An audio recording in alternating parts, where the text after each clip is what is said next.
하나님의 말씀인 성경은 우리가 66권으로 구성되어 있음을 알고 있습니다. 그래서 이 성경 전체가 다 하나님의 말씀 아닙니까? 근데 만일 여러분들이 이 많은 성경의 하나님의 말씀 가운데서 딱 한 구절을 나는 택하겠다, 간직하겠다, 그러면 여러분들은 어느 성경 구절을 마음에 두시겠습니까? 정답이 따로 있는 건 아니기 때문에 복음서에서 가져올 수도 있겠고 시편에서 가져올 수도 있겠죠. 근데 아마 많은 사람들이 요한복음 3장 16절을 생각할 것입니다. 다는 아니지만 상당 부분의 사람들이 그 요한복음 3장 16절이 그래서 예전에는 교회를 처음 다니는 사람 또는 어린 아이들에게 이걸 외우게 했지 않습니까? 그리고 노래로도 많이 불렀습니다. 요즘에는 잘 안 부르는데, 하나님이 세상을 이처럼 사랑하사 독생자를 주셨으니 누구든지 저를 믿으면 멸망하지 않고 영생을 얻으리로다. 요한복음 3장 16절 따라 하신 분들은 복을 많이 받으십시오. 눈치가 있으셔야지. 예전에 불렀던 분들은 생각이 나실까요? 이걸 외우게 하고 이 노래를 불렀습니다. 왜? 이게 제일 처음 우리가 전해줄 말씀 중에 말씀, 또 아주 귀한 것, 그렇게 생각을 많은 분들이 했기 때문이죠. 그런데 이 요한복음 3장 16절이 복음의 핵심 중에 아주 대표적인 것이라면 이걸 조금 스토리로, 얘기로 조금 이렇게 확대한다면 어떤 이야기일까? 그게 오늘 우리가 읽은 누가복음 15장에 있는 이 비유의, 예수님의 비유의 말씀입니다. 우리가 내용을 다 알죠. 오후에 이제 우리가 오늘 지금 오전에는 이걸 전부 다 이 한 세트를 다 읽지는 않았는데 전반부만 읽었는데 오후에 이제 우리가 후반부 말씀을 상고하겠습니다. 근데 우리가 내용을 되게 알잖아요. 어떤 사람이 두 아들이 있었다. 근데 첫째 아들은 아버지 말을 잘 듣고 아버지를 봉양하고 모시고 있었어. 이 두 번째 아들은 이게 탕자야. 그래서 아버지 재산을 달라고 그냥 떼를 쓰고 절반쯤 가지고 나가서 그냥 허랑방탕해가지고 순식간에 까먹고, 그리고 고달픈 나날이 시작될 때 이 자식이 비로소 그때서야 정신이 들어서, 야, 내 아버지 집에는 종들도 나처럼 살지는 않는데 나는 지금 일자리도 없고, 그리고 돼지 치는 험한 일을 하는데도 먹을 걸 주지 않고 먹으려면 돼지 먹는 것도 먹어라 그러는데 돼지 먹을 것도 없어서, 그래서 지금 막 아사지경에 이르는 이 탕자가 아버지에게 이제라도 돌아가야지.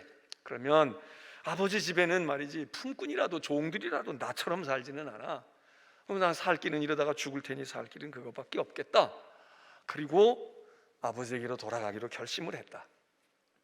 그리고는 낯짝이 있으니까 아버지, 내가 돌아왔어요, 이제 잘할게요, 이러기는 좀 그렇고, 그래서 아버지, 나 아들이라고 생각하지 말고 불쌍해서 굶어 죽는 종 하나 두신 셈 치고 먹여만 주세요. 그리고 아버지의 아들이라고 내가 하지 않을 테니까 품꾼의 하나로 삼아 주소서. 그러면 그래도 지금보단 낫지 않을까. 그래서 결심하고 돌아갔다는 거죠. 우리가 아는 대로 아버지가 그를 예상했던 것보다 훨씬 더 환대하고, 그리고 크게 잔치까지 벌이고, 그리고 기뻐하고 즐거워했다. 자, 이게 전반부 스토리고 후반부 또 이어집니다. 여러분, 이 얘기가 요한복음 3장 16절의 복음의 핵심이며 이 탕자의 비유로 흔히 일컬어지는 이 얘기가 왜 복음의 정수를 보여주는 거라고 할까요? 이 비유를 이해하는 데에는 몇 가지 접근하는데 해석하는 그런 방법들이 있습니다. 우리가 그동안 전통적으로 많이 교회가 이야기해 왔고 또 많이 우리에게 보편적으로 알려져 있던 건 이 비유를 우리가 떠올리면서 우리의 죄됨과 우리의 악함과 우리의 회개를 배우게 되는 것입니다. 사람은 다 이 둘째 아들과 같아. 아버지를 떠나는 것처럼 우리가 하나님을 떠났다고. 그래서 허랑방탕하고 세상에서 그러고 나 좋은 대로 살고 살다가 그러다 뒤늦게 깨달아. 그래서 회개하고 아버지께로 돌아와. 면목이 없는데도 아버지는 우리를 넘치는 사랑과 은혜로 용서하시고 사죄하시고 구원하셔서 하나님의 아들로 그렇게 분수에 넘치게 만져주셔. 목욕시켜 주시고 새 옷 입혀 주시고 그리고 좋은 잔치 베풀어 주시고 손에 가락지 끼워 주시고. 그러니까 우리가 쓸데없이 이 아들처럼 세상에서 방황하지 말고 하나님 품을 떠나지 말고 그렇게 해야 되고, 만일 우리가 그렇게 떠나 있는 인생이라면 이 탕자처럼 돌아가야 돼. 나 이러다가 죽여 죽는다. 나 이러다가 아무것도 안 되겠지. 그러니 이제라도 아버지께로 돌아가야 돼. 그리고 아버지에게 가서 내가 죄를 지었습니다. 그리고 내가 아버지의 아들이라 일컬음을 받을 수 없으니 나를 종의 하나로 삼으셔서라도 나 살려주세요. 그리고 회개하면 하나님께서 놀라운 은혜를 회개하고 받아주시는 것만, 용서를 받아주시는 것만이 아니라 하나님께서 놀라운 축복을 베풀어 주시는 것 아니냐. 그러니 우리가 이런 삶을 살아야지. 첫 번째, 이게 틀린 거는 아니고 잘못된 거 아니지요. 중요한 우리가 신앙의 교훈을 얼마든지 얻고 좋은 것입니다. 그래서 우리가 회개해야 된다. 하나님께로 돌아가야 된다. 그리고 하나님의 그 품에서 우리가 영생복락하고 은혜를 누리고 하나님의 자녀로 복된 삶을, 영생하는 삶을 살아야 된다. 맞죠? 두 번째, 어떤 사람들은 이렇게 이야기합니다. 그런데 그게 진짜 주안점이 아니야. 진짜 중요한 건 말이야, 둘째 아들이라고. 이 탕자는 자기가 잘못된 걸 깨달았잖아. 그리고 회개하고 돌아갔잖아. 그리고 아버지의 품에서 함께 즐거워하잖아. 근데 이 큰아들, 내가 무슨 불효를 했어? 내가 왜 탕자야? 그리고 돌아갈 생각을 하지 않아. 자기가 무엇가 잘못됐는지 교만과 오만 가운데 있어. 그리고 아버지를 모시고 있는 효자인 것 같지만 아주 불효한 거야. 아버지의 마음을 정말 답답하게 하는 거야. 이 아들은 부패하고 타락하고 썩을 땐 썩었어도 돌아와서 아버지에게 기쁨을 주었는데, 이 큰아들 아버지에게 따지고 대들고 나에게는 양새끼 한 마리 잡아주지 아니하더니 저 못된 동생이 돌아오고 가산탕진하고 이제 또 어떤 일을 벌지 모를 저 아들이 돌아왔는데 소를 잡았고 잔치를 하고 나에게는 친구들과 파티 한번 열라고 안 하신 아버지가 이럴 수가 있어? 이게 뭐야? 이게 어떤 일이야? 그리고 입이 닷발이나 나와가지고 잔치를 거부하는 아들, 그들 들으라고 한 얘기야.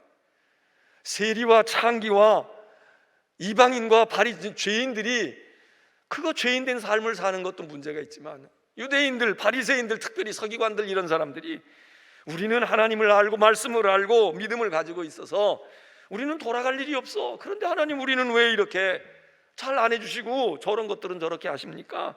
그러고 있는 거나 똑같잖아. 바리새인들이 문제야. 그리고 서기관들과 같은 사람들이 문제지. 택함 받았다는 유대인들이 문제지. 그거 말씀하시려고 하는 거다.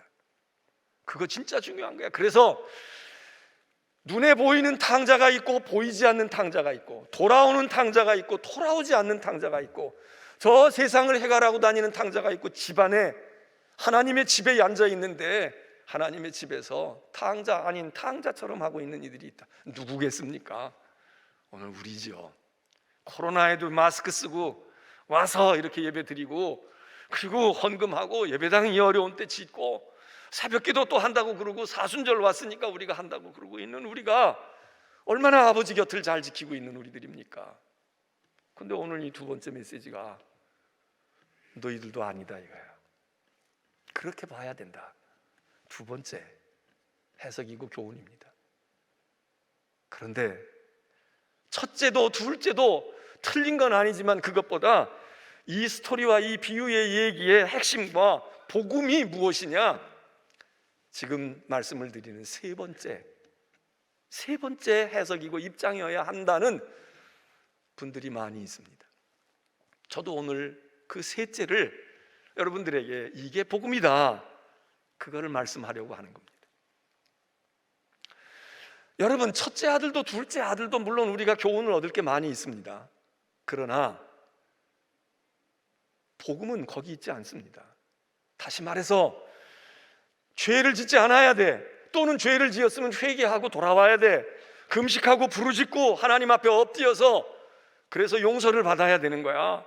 그것 때문에 이 말씀이 있는 거고 우리가 믿음의 생활하는 거야. 그러니까 다 죄인들임을 알고 자각하고 회개하고 주님 앞에 두 손 들고 그리고 주님께로 돌아옵시다. 그거 복음이라고 생각합니다. 그래야 구원을 얻습니다. 여러분, 그걸까요? 이 말씀이 중요하고 이 말씀이 요한복음 3장 16절을 얘기한 요한복음 3장 16절에 무슨 회개가 있겠습니까? 무슨 회개 얘기합니까? 너 회개했어 안 했어? 이거 묻습니까? 안 해요. 지금 이 얘기에 이 말씀에 정말 중요한 건 하나님이 주님이 무엇을 말씀하시려고 했을까? 그럴 때 여기서 우리가 눈여겨보아야 할 건 아버지의 모습이고 아버지의 행동입니다. 아버지의 마음입니다. 우리가 아무리 회개를 철저히 하고 우리가 회개를 깨알 같은 것까지 다 외워서 하나님 앞에 금식하고 부르짖고 마음을 찢고 옷을 찢고 회개했어도 여러분, 회개가 구원이 아닙니다. 성경에도 물론 회개해서 구원을 받으라는 얘기가 있지만 그건 그 상황에서 그렇게 얘기할 수밖에 없는 그 상황이 있는 것이고, 전체적으로 보면 우리가 착각하면 안 되는 것은 회개해서 구원 얻는 게 아닙니다. 이 얘기는 회개하지 말라는 얘기가 아닙니다. 여러분, 회개를 우리가 백날 해도 문제는 우리를 구원하시고 용서하시는 하나님이 우리를 품어주시고 우리를 받아주셔야, 그래야 구원이 일어나는 거지. 우리가 금식하고 우리가 아주 죽을 지경까지 그러고 통회하고 자복해요. 근데 하나님이 바라다 보시지 않아. 하나님이 용서를 안 하셔. 구원이 실현됩니까?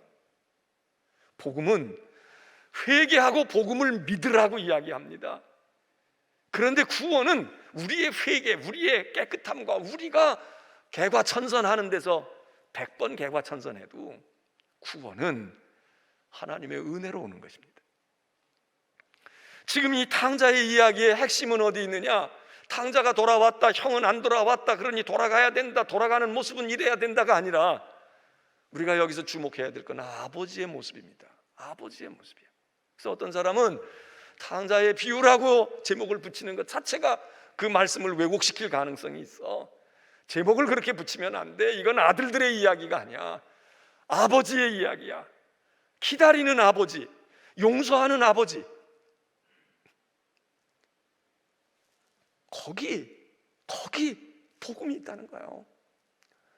그 아버지가 성경에 보면 말이죠, 탕자가 그렇게 결심하고 돌아가요. 근데 아버지가 거리가 먼데 아버지가 알아봤다는 거야. 저도 지금 저렇게 앉아 계신 분들을 잘 몰라요.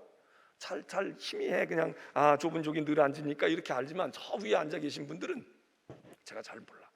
제가 그래도 안경도 썼어요. 백내장도 걷어냈어요.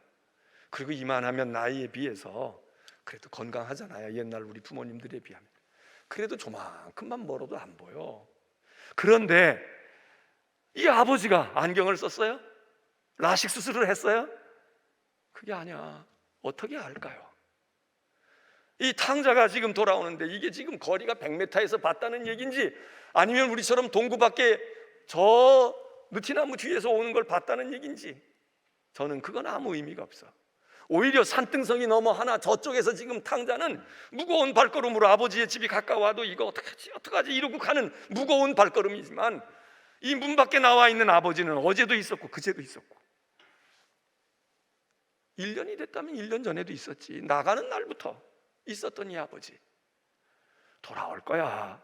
돌아오겠지. 만반의 준비를 하고 있어. 계획을 다 세우고 있어. 그런데 안 돌아오는데 그날따라 마음이 두근거렸을 거예요. 저 산등석이 저쪽 지금 동구 밖에서 지금 이 아들은 오고 있는데 시야에 들어오지도 않았어. 근데 아버지의 마음에 벌렁벌렁 이상하다. 오늘 무슨 일이 좋은 일이 있을래나? 이상하다. 아들이 보고 싶어지는데. 여러분, 이게 소설 같은 얘기고 드라마 같은 얘기지만 안 그렇습니까? 전쟁터에 나가서 전사한 줄 아들이 죽은 줄 알았어. 그리고 2년 3년 지났는데 어떻게 아들이 기적같이 돌아오는 날 어머니 마음속에 오늘 잃어버렸던 아들이 생각나는데, 그랬다는 동화 같은 얘기, 소설 같은 얘기들을 우리가 보잖아요. 이 아버지가 거리가 먼데 이게 눈으로 봐서 보는 게 아니에요. 아버지이기 때문에 느끼는 거야. 이게 하나님이다. 이게 하나님의 긍휼, 하나님의 사랑, 하나님의 기다림, 이거를 보라는 겁니다. 이게 복음의 핵심입니다. 그래서 아들이 와요. 그러니까 오늘 성경 말씀에 보니까 너로구나. 그래, 왜 왔어? 마음 바뀌었어? 이러고 테스트합니까? 아니면 의도적으로 테스트 안 해도 가만히 보고 있습니까? 여기 보면 아버지가 달려나가서 지금 아들은 고개를 떨구고 아직도 집 갈려면 좀 남아있는데 이러는데 갑자기 상황이 바뀌어졌을 거야. 놀랬을 거야. 아버지가 달려나왔고 목을 끌어안고 그리고 울었겠지.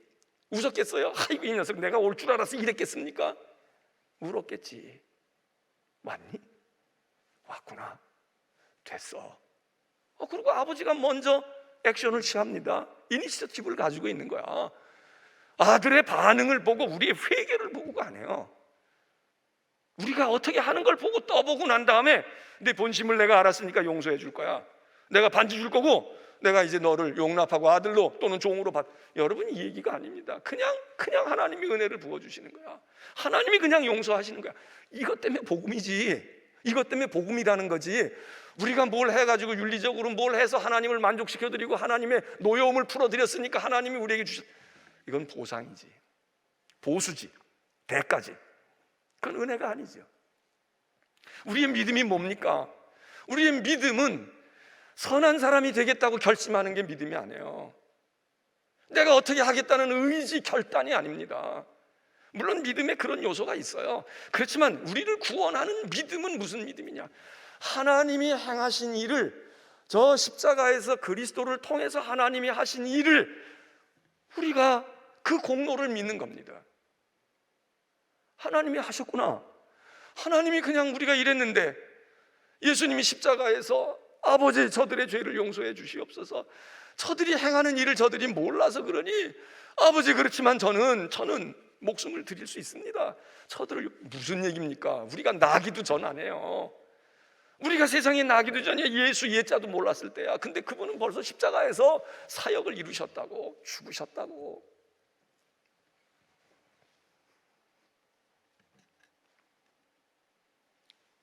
여러분, 이 얘기는 그거를 얘기하는 겁니다.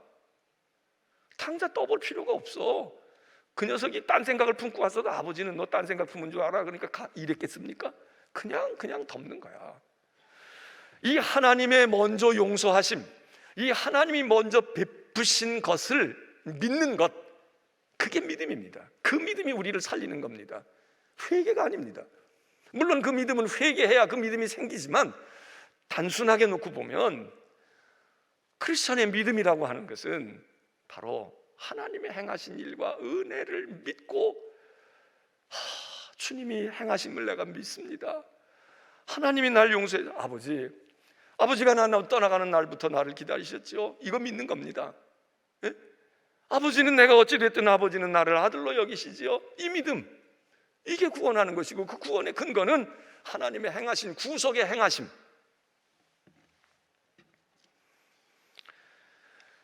여러분, 탕자의 회개가 분명히 필요한 것이고 아름다운 것이지만 저는 탕자의 회개는, 어떤 분은 탕자의 회개처럼 진정한 회개를 해야 된다고 그렇게 얘기할 수도 있어요. 근데 이게 정말 진정성 100%, 순도 100%의 회개일까요? 이 녀석 보십시오. 왜 회개하고 아버지에게 돌아갑니까? 돈 떨어져서 가는 거야. 물론 방향은 잘 잡았지. 돈 떨어졌는데 도둑질 할 수도 있고 강도짓 안 하고 아버지 집으로 가야지, 거기 있을 거야. 이거는 괜찮지만 미흡해요. 왜? 제대로 돌아가려면 아버지 나 이제 죽겠는데 나 이러다 굶어 죽는 것보단 집에 가는 게 낫지, 그래도 종이 되는 게 낫지. 이게 얼마나 이적입니까? 이게 얼마나 계산이 지금 눈이 환하고 밝은 겁니까? 이러지 말아야지. 이렇게 했어야지. 돈도 떨어졌는데 생각해보니 내가 아버지한테 너무 잘못했네. 나도 살아야 되지만 아버지가 나 때문에 얼마나 걱정하실까. 내가 돈 벌어 가지고 한 건 아니지만 내 모습이라도 배워드리면 아버지에게 위로가 좀 되지 않을까. 여러분, 이래야 되잖아요. 이래야 이게 진정성이 있는. 이 녀석은요 자기 계산하고 있어. 이러다 굶어 죽는 것보단 낫지 않을까? 아니, 내가 아들 노릇은 안 해도 지금 돼지 여기 우리 치면서 이 천대를 받느니 아버지 품꾼이 되면 우리 아버지는 자비로운 분이라서 그래도 먹을 거는 줄 거야. 다 회개하는 도중에도 자기중심입니다. 자기중심이야. 언제 한번 아버지를 생각했어? 아버지가 이렇게 나와서 기다릴까? 아버지가 눈이 오나? 그랬겠지. 우리 아버지는 그럴 거야. 내가 이렇게 속을 썩였네. 내가 이렇게 불효막급한 거네. 여러분, 이런 우리도 그런 생각을 하잖아요. 나 살려고가 아니라 아버지가 지래 이제 얼마 안 남으셨는데 우리 아버지가 저러다가 제명에 못 사시지. 내가 아버지 위해서라도 돌아갈 거야. 아버지한테 내가 매를 맞더라도 돌아갈 거야. 이래야 이게 조금 70-80% 순도가 나오는 거 아니에요. 무슨 이 탕자의 회개가 그렇게 온전합니까? 이 탕자의 회개 때문에 아버지가 마음의 노를 풀었습니까? 풀고 시작한 거야. 다 아버지는 맺힌 적이 없어. 그냥 풀어놓고 있는 거야. 나가는 날부터 문 닫지 말아라, 대문 닫지 말어, 안에서 빗장 질리지 말어. 이놈이 언제 올지 몰라. 문 열어놓고 잠자는 아버지야. 그 아버지를 알라는 거죠. 그게 하나님의 은혜라는 거지. 십자가의 용서는 우리가 11조 드려서 됩니까? 주일 잘 성수하겠다고 해서 됩니까? 예배당 지을 테니까 하나님 우리를 받아주세요, 그겁니까? 아무 상관이 없어요. 무조건적인 거야. 그게 복음제의 첫 번째 메시지입니다. 하나님의 선제적인 은혜, 하나님이 먼저 행하시는, 이유 불문하고 조건 없이 우리를 품으시는 것. 두 번째, 이 하나님이 그렇게 기뻐하셨다는 거예요. 그 아들을 보고, 아들을 품에 안고. 우리가 용서해도 못마땅한 용서 있잖아요. 체면 때문에 용서하고, 아휴 저거 그냥 내가 용서 안 하면 저거 사람 구실 못하지, 에휴 내가 애비니까 그냥. 그래서 하기는 하지만 그냥 내가 선하기만 해. 내가 별로 흔쾌하지가 않아. 속만 상해. 그래도 어떻게 해, 내 자식이니까. 이러고 용서하고 이러고 은혜 베풀 수 있잖아요. 근데 여기 복음서 얘기는 그림이 그렇지가 않아. 너무 밝아. 아버지가 너무 행복한 거야. 무슨 개선장군 돼서 돌아온 아들 같고 말이야. 베이징 올림픽에 가가지고 금메달 따고 온 아들 같은 거야. 그래가지고 막 잔치를 하고 자랑스러워하고 말이야. 아버지의 반지를 주고, 반지가 이게 그냥 뭐 다이아몬드 금반지 이것만이 아니라 이게 아버지의 직인일 수도 있잖아. 인감일 수도 있잖아. 인감 도장. 이거 찍으면 재산을 또 주겠다는 거지. 그런 반지일 수도 있어. 명예를 회복시켜 주시고 용서해 주셔서 목숨만 달랑달랑 붙여놓으시는 게 아니라 전보다 더 높은 자리로 올리시고 우리를 그렇게 우대하시고, 그러면서 하나님의 선하심 때문만 되는 게 아니라 이게 하나님의 행복이야. 그래서 막 기뻐하고 즐거워하는 거예요. 큰아들이 이게 이해가 됩니까? 이해가 안 돼요. 저도 이해가 안 될 거야.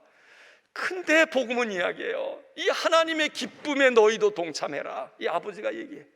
야, 우리 같이 즐거워하자. 이 내 아들은 말이야 죽었다가 살아온 아들이고 내가 잃어버렸다가 찾은 아들이야. 나 아들 얻었는데 찾았는데 기쁘지 않아? 기쁘지. 정말 좋아하시는 거야. 정말 기뻐하시는 거야. 이 하나님의 마음을 우리가 공감할 수 있겠느냐 얘기입니다. 이게 믿음이라는 거예요. 이걸 하나님이, 복음을 가진 사람은 이 기쁨이 있다는 거예요. 우리가 이렇게 생각해 볼 수 있어요. 내가 큰아들인데 인간적이니까 섭섭할 수 있어. 그런데 큰아들이 조금만 생각을 달리하면, 그래, 우리 아버지가 우리 동생을 이렇게 사랑하고 이렇게 기뻐하는데 나를 그렇게 매일같이 기뻐하시고 자랑스러워 했겠지.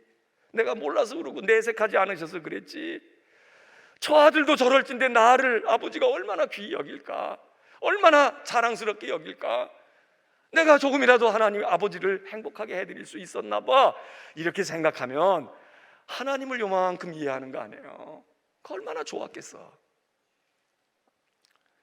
여러분, 복음은 우리의 어떠함이 아니라 하나님이 무엇을 하셨다, 그리고 그 하나님이 하신 일은 용서하고 사죄하고 축복하시고 회복시키시고 치유하시고 우리를 복되게 하시는 일. 그리고 우리가 그럴 만한 자격이 없는데 하나님은 그 일 하시면서 너무 행복해 하셔. 너무 좋아하셔. 너무 기뻐하시는 거야. 기뻐하고 즐거워하자. 기뻐하고 즐거워하자. 나 너무 좋아. 나 아무렇지도 않아. 난 너무 행복해. 지금 이렇게 좋을 수가 없어. 이거 보고 우리가 감동하는 거죠. 그래서 누가복음에는 여기 비유가 3개가 나와요. 이 마지막 비유고 앞에 2 비유가 나와. 앞에 비유, 첫 번째 비유, 잃은 양 찾고 기뻐하는 내용입니다. 99마리 두고 1마리 잃어버린 거 찾고 품에 안고 오는 목자가 너무 기뻐한다는 거야. 참 기뻐하고 즐거워한다. 첫 번째 비유. 두 번째 비유, 시집갈 사람이 10드라크마를 가지고 시집을 가야 되는데 1드라크마 잊어버렸어. 잃어버린 걸 어떡하지, 나 결혼 못하나 어떡하나 그랬는데 막 찾고 찾다가 찾은 거야. 그래서 이 신부가요 그렇게 기뻐한다는 거야. 이렇게 기뻐하고 그 두 목자의 기쁨, 이 처녀의 기쁨, 신부의 기쁨, 이 기쁨이 하나님의 기쁨이라는 거예요. 그 기쁨을 하나님이 그걸 기뻐하셔. 그러니까 오늘도 여기 우리 세 가족이 등록하셨잖아. 이분들은 교회 다니다가 오신 분들이겠지. 만일 그래도 우리가 기쁘고 즐겁지만 만일 교회를 몰라, 그때 잃어버린 양과 같이 있었는데 하나님께 돌아왔다. 오늘 우리는 온통 그분이 우리의 기쁨인 거야. 교인 수가 늘어서가 아니라, 그래 하나님이 얼마나 기뻐하실까, 하나님이 얼마나 좋아하실까, 우리도 하나님의 기쁨에 동참해야지. 그리고 우리가 그걸 깨달으면, 야 나도 그렇게 했을 때 하나님이 그렇게 기뻐하신 걸 내가 몰랐는데 나도 하나님께 기쁨을 드렸네. 그리고 덩달아 기쁨이 재생되어지는 거예요. 그래서 새 가족이 올 때마다 우리도 내가 이 교회 등록할 때, 또 내가 처음 예수를 믿을 때, 야 교인들이 환영하고 하나님이 기뻐하신, 나도 부족하지만 하나님이 그렇게 기뻐하신 존재지. 얼마나 우리 가운데 자부심이 생기고 우리의 믿음이 소생됩니까? 오늘 오신 여러분 무엇가 복음입니까? 구원이 어디로부터 옵니까? 아버지로부터 온다는 거예요. 이 하나님을 알라는 거야. 이 하나님의 마음을 알아야 돼. 그리고 이 하나님의 마음을 공감해야 돼. 공유해야 돼. 그래서 기뻐하고 즐거워하자. 누가복음에 3개의 비유에 다 같이 나오는 게 잃었다가 찾았다, 돈 찾고 양 찾고 그리고 아들 찾고, 잃었다 찾은 기쁨.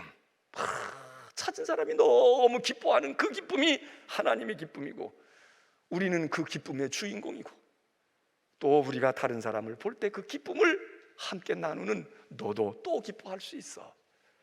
여러분 이겁니다.